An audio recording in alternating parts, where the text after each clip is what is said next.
Hi, friend. Ever feel like you're not good enough? Do those thoughts swirl in your mind and keep you stuck? Do you wonder why you just can't move forward? Well, I relate. In fact, I just took a 3-day intensive experiential workshop called Relationships Matter, and oh boy, did I learn a lot. I've learned some tips that I think can help you too. It's a juicy episode, so sit back and listen in, and let's keep stepping forward.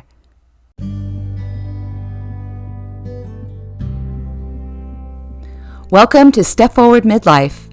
Do you need a little courage or confidence? Do you have an idea or a dream but feel stuck or full of doubt? Are you uncertain about where to begin? If so, you're in the right place. I'm your host, Terry Mullen, mom to 4 adults, wife of 34 years, a midlife entrepreneur, and your confidence coach who once walked in those same shoes. I learned to transform doubt into confidence to speak, write my book, start a podcast, and launch my own business in midlife. And now I empower other amazing women just like you to do the same. I share strategies about how to overcome doubt, uncertainty, and feeling unqualified, to gain confidence in your voice and your ability to step forward and create greater impact and income in your own life. So grab those tenacious tennis shoes and let's step forward together. I'm here to encourage you every step of the way.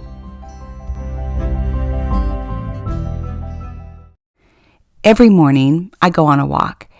And on this particular day, it was a beautiful day. The sun was out. There was a light breeze. And I looked down on the ground and I found this little ball marker. We live on a golf course. So for those of you who are golfers out there, you know exactly what this is. It's that little round disc, often a very shiny one, that you place on the putting green to mark your spot so that when it's your turn to putt, you remember exactly where your ball was. I was just going to throw it back and put it down, but I looked at the words and it captured my attention. It said, the Broken Tea Society. Now, in golfing terms, I know what this means. It's kind of catchy, but on this particular day, those words captured my attention. Metaphorically, it made my mind jump to another thought, and I heard this whisper, I say God's whisper, in my spirit. You, my dear, are no longer broken. I paused. And in my mind, I just said, thank you, God. And I stuck the ball marker in my pocket, and I continued on my walk. But the thought of that message, or those words that I heard in my spirit, lingered.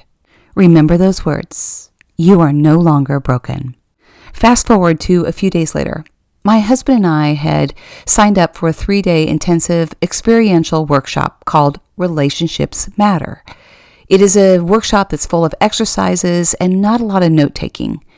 We are a part of a marriage mentoring program at our church, and this workshop was offered to the leaders in the program.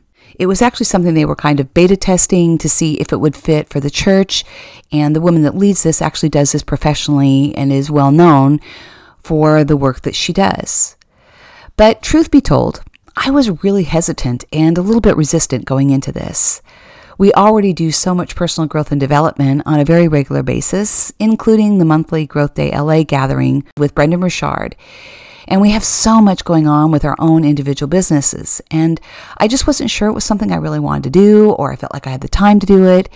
And can you relate to this? Awareness A. Resistance often means pay attention. And it's often something that you really need to do. So off we went to this 3-day intensive interactive workshop with 9 other couples. Now, we all know each other pretty well, but we got to know each other on a much deeper level very quickly. And I'm not going to lie, it was pretty intense. We walked through several exercises that focused on looking at our life, our timeline, where we've been and where we were now. What were the hard things we'd been through, our struggles and our hardships? And then what were the really great things, the wins in our life? We had to write that down, actually. And I had written my book, Step Forward, so this exercise was actually pretty easy. It wasn't something I was struggling with. But then we had to do another exercise where we had to sit down and take time to write all of our limiting thoughts. The assignment was to write at least 15. Now, a lot of people could only come up with 8. And as it turned out, she was actually pretty frustrated at that because she gave statistics that we actually think a lot of negative thoughts throughout the day. I, in particular, have a very active mind and I'm aware of it. I do a lot of daily work to really step beyond these negative thoughts that come in my mind. I use I am statements. I have an acronym that I say called STEP. And on my walk every morning, I say, I am strong, I'm tenacious, I am empowered, and God has a plan and purpose for my life. And I say that repeatedly on my walk. So I'm aware of my negative thoughts and I'm aware of the work that I need to do each day. And I'm open and honest about that. But I was still able to come up with my laundry list of those limiting thoughts, those negative thoughts that kind of swirl in my mind. And for me, what I've learned is that those doubts and those limiting thoughts don't ever go away. The secret is learning how to manage them. And the way we do that is by having an awareness that they actually exist. So then we were given another exercise to do. We were given a name tag. Now, this one was interesting and challenging and very challenging for a lot of people in the room. They explained that the name tag was intended to be triggering. And it was our job to either agree with the name that we were given on the name tag or decide it was wrong. And the goal or the assignment by the end of the weekend was to be able to connect the dots to this name on the name tag. Essentially figure out how it triggered us, right?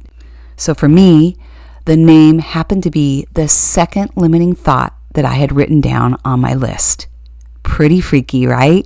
And what I want to share is my takeaways and what I learned. Because I'm aware of the work that I've done in my own life and my own growth. I know we never arrive, but I'm also aware of the amount of work that I've done over these past many years. Several years ago, this particular exercise would have really triggered me in a really negative way. And I guess that's what I want you to hear and listen to, because wherever you are in your life, pay attention to the things that trigger you. I would have wanted to leave that workshop. I would have been angry or upset. And some actually did. Some people actually left and did not return. And I find that interesting. So let's dive into this, because I think there's a powerful lesson in it. What causes us to fight or flee or freeze in these situations when we're triggered? To give this context and a little background, an emotional trigger is anything that includes a place or an experience or an interaction or even a person that can spark an intense emotional reaction, regardless of our current mood. It's just something that triggers us, right? Something that sets off. And our triggers are often unconscious, and they remind us of a past trauma or a pain.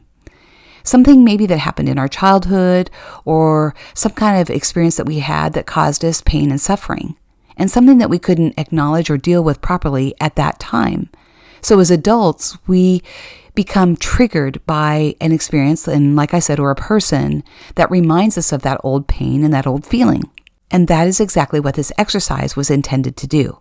And some misunderstood it, which I find really interesting.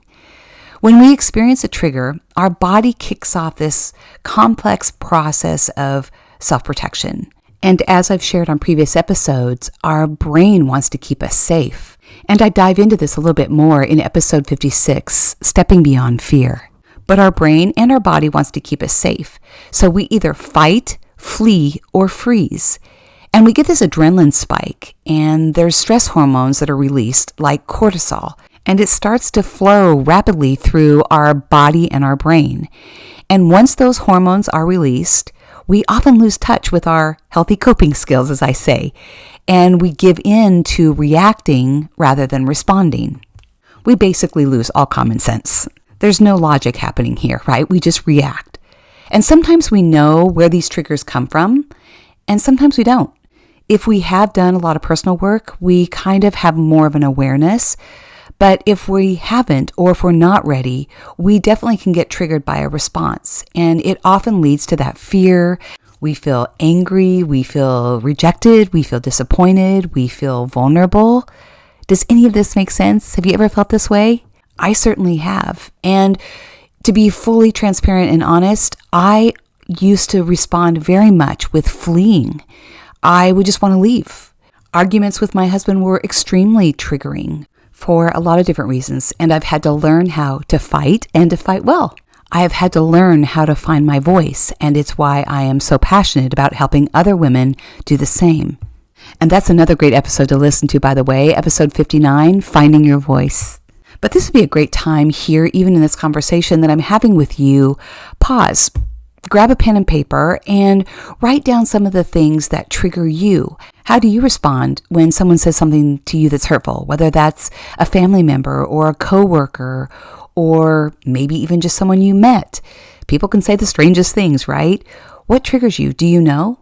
Or make a list of those limiting thoughts that you have, even some of the things that you have felt today, because having an awareness is really the secret to healing.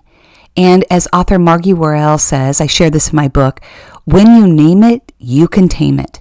Pretty powerful, right? So take a moment and identify that emotion. How do you react to fear? Do you get anxious or do you want to flee? How about when you want to speak up about something? Is there a tightness in your throat or your chest? Lean into this a bit. Why can't you speak up? Were you told at one point in your life that your opinion doesn't matter? Were you told to be quiet? Were you told not to make an issue out of something? This could also be shame. Or do you get angry? Do you yell and want to leave? Do you shut down? Or do you feel a heaviness in your heart or a pit in your stomach? Do you get nauseous when you're stressed or maybe even grieving? This also happens to me. I have a gluten allergy, but when I'm really highly stressed, I get really bad stomach aches. So just lean into that a bit and just take a moment and think about how you're triggered and how you respond to stress, anxiety, fear, disappointment, failure, rejection. This is powerful. Understanding your triggers really gives you insight to yourself. And just be curious. Have compassion with yourself. No judgment. You may be wondering why I'm diving into this. And the reason is because I believe this is what keeps us stuck. We ruminate on thoughts of self-doubt, feeling unworthy, feeling not qualified, feeling not good enough. And when we give into that, when we lean into that and stay in that place, those toxic thoughts are like quicksand, and they keep us immobile, unable to move forward, unable to step forward with our life and towards our goals and our dreams, and we self-sabotage. And if for a moment we can lean into where these thoughts come from, what emotion is attached to it, maybe what specific childhood event took place. And it can be a small thing. It's not always a big major event. It can be something really small, something a teacher said, something a boss said, something a parent said or a friend. It can be anything that kind of can trip like a tripwire that can just immediately trigger you from feeling not good enough. And my goal is to help you step beyond that so that you can have greater impact in your life and step towards your goals and those things that you want to do. So here are a few things you can do when you find you're triggered, some things that you can do to self-regulate. Number one is really having this awareness. Number two, just take some deep breaths. Data shows that when we exhale for longer than we actually inhale, it calms our nerves. There's a signal that switches off in our sympathetic nervous system, that fight or flight response, and it switches on the parasympathetic nervous system, which actually calms and relaxes your body and your brain. And for me specifically, this really calms my stomach.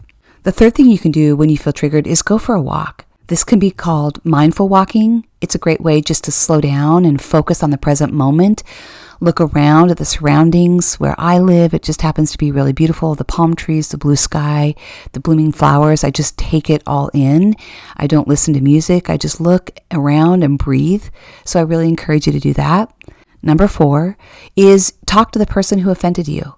And given the right timing, process it. You can ask clarifying questions and have a conversation. It doesn't need to be confrontational, but you can just have a conversation. And then finally, my favorite thing to do, number 5, is to journal. Write out your feelings. Write down your thoughts. I journal every single morning, and there's such power in that transfer of your brain to your heart to your hand, and I find it always to be God-inspiring. Things just pop in my mind and come out my hand that surprise me. So if you're not a journaler, go grab a journal today and start doing it. It is so powerful, and there's so much data about the power of journaling to improve mental health, reduce stress, overcoming fears, improving self-confidence, and so much more. So the word that was written down on the name tag for me was not good enough. Pretty powerful, right? By the next day, I had connected the dots. What I realized was how much growth I've had. I no longer live in the not good enough space. Those words that had tormented me for so much of my life. Those were the old tapes. Those were words that used to trigger me greatly. And even though I have done many great things in my life, including being a wonderful mom, been married 34 years, I've had a successful career as a hairstylist and entrepreneur, tried a lot of different things, I've also failed at things. But the not good enough, she showed up all the time, reminding me that I quit college. But there's been so much healing in my life. And what I want to encourage you with is that several days prior to attending this workshop, God reminded me that I am not broken. Remember the ball marker? I am not a part of the Broken Tea Society. I have stepped forward. I am strong. I am tenacious. I'm empowered. And God has a plan and purpose for my life. And He has a plan and purpose for yours as well. Everything I have been through has led me here to you. My journey has been gaining the courage in midlife to step forward and to find my voice, to write my book, to speak, coach, and podcast, and help other women just like you do the same. I'm on a mission to help you gain your confidence also, so that you can step forward and create greater impact and income in your own life. Taking courageous and necessary action will lead you to your confidence. And if you need a little help getting there, I'm here to help you every step of the way. You are not broken. You are seen, you are heard, you are loved, you are valued, and you belong. In closing, I want to share the final exercise that we did in this workshop of Relationships Matter. We formed 2 lines, and we stood across from our spouse. They turned off the lights, and they played some beautiful, soothing music. And then, one by one, each person went through this line, this tunnel. And those of us that were standing on the sides were to speak blessing upon that person, what we saw in them, the things that we learned about them in the weekend. And what this did was take the not so good enough girl and remind her that she is good enough. I feel so much emotion even as I share that now. It was one of the most powerful exercises I've ever done, not only for me, but for everybody in that room. It was God's moment of reminding me who I am. One by one, all those doubts, those limiting thoughts, the rejection, the fear, fell off with each blessing and empowering word that people spoke into me. There was just incredible healing and hope, and the reminder of the power of our words, of turning those negative thoughts into positive gifts of blessing. And how you speak to yourself matters. And I'm here to empower you and encourage you and remind you who you are. Keep stepping forward. Until we meet again, may God truly bless you.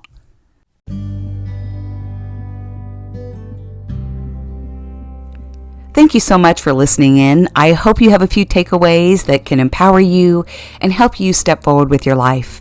If you need some additional coaching, I offer one-on-one coaching, and I'd love to set up a call just to make sure that we're a good fit. So reach out and DM me on Messenger, and I will get back to you. I also have an upcoming class called Speak.